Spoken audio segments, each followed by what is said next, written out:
Have you ever noticed how you're almost never alone with your thoughts? There's always something. Your phone, music, videos, endless scrolling. Because the moment everything goes quiet, something uncomfortable starts to creep in. A strange emptiness. And most of us, we run from it. But one man didn't. Instead, he stared directly into it, and what he found was terrifying. His name was Blaise Pascal, a genius, a prodigy, a philosopher, but more than anything, a man obsessed with one brutal question. What does it actually mean to exist? Pascal's life started with suffering. He lost his mother at just 3 years old. His body was weak, constantly sick, in pain, isolated. While other children played, Pascal stayed inside, thinking, observing, questioning. And maybe that's why he saw something most people don't. Because when you're stripped of distractions, you start to see reality more clearly. And what Pascal saw was not comforting. By the age of 12, he had already mastered advanced mathematics. By 16, he was discovering new theorems. By his 20s, he had invented one of the first mechanical calculators. He helped shape probability theory and even contributed to early public transportation systems. He was on track to become one of the greatest scientific minds in history. And then he walked away from all of it. At just 31 years old, Pascal had an experience that changed everything. He called it the Night of Fire. No one fully understands what happened, but according to him, it was overwhelming.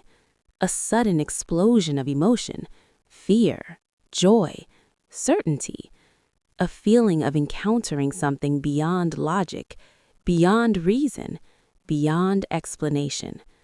After that night, Pascal abandoned science and turned entirely toward philosophy and religion, not because he found answers, but because he realized how terrifying the questions really were.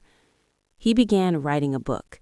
He never finished it, but what he left behind became one of the most powerful explorations of human existence ever written, a collection called Pensées.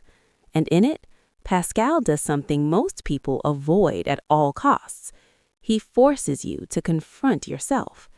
He writes that all human misery comes from one simple fact. We cannot sit alone in a quiet room. Think about that. No distractions, no noise, no escape. Just you and your thoughts.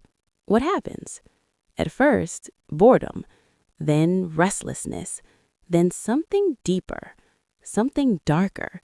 You start to feel insignificant, lost, empty, like your life is just a brief moment in an infinite universe. Pascal believed that everything we do, work, entertainment, relationships, ambition, is often just a way to distract ourselves from this realization, from what he called the wretchedness of being human. Now here's the twist.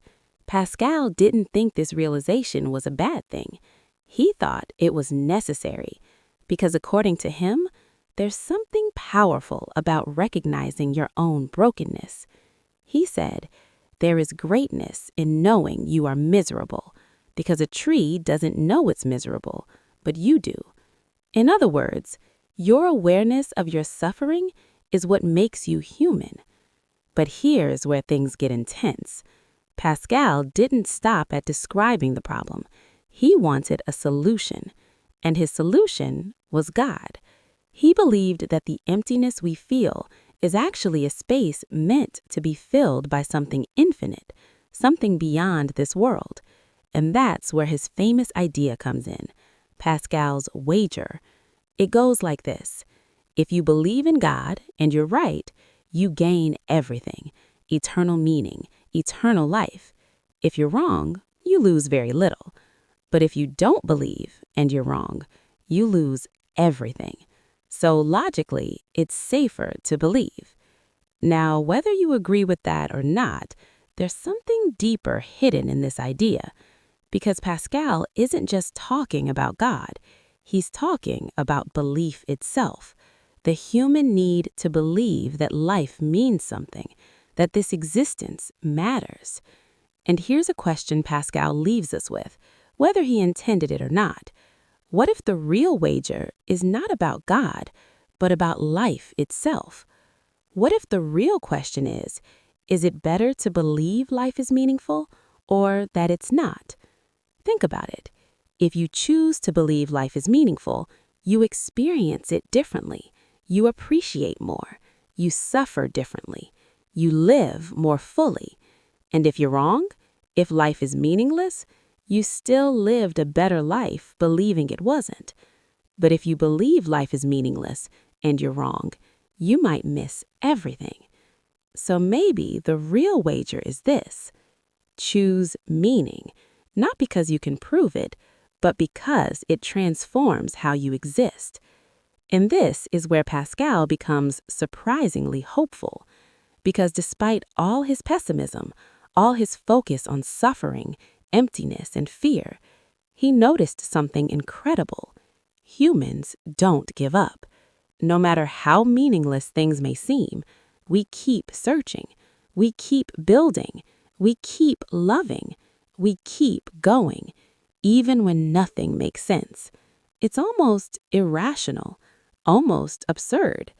And yet, it's also beautiful, because it means something inside us refuses to accept emptiness as the final answer. Whether you call it God, purpose, hope, or just human nature, there's something in you that keeps pushing forward. And maybe that's the real message Pascal left behind. Not that life is meaningless, not that life is hopeless, but that in the face of all uncertainty, all suffering, all emptiness, you still have a choice: to run from the silence or face it, to distract yourself or understand yourself, to see life as empty or to create meaning anyway. Because in the end, you will die. That part is certain. But what happens before that? That's the real question. And maybe, just maybe, the answer isn't something you find, it's something you choose.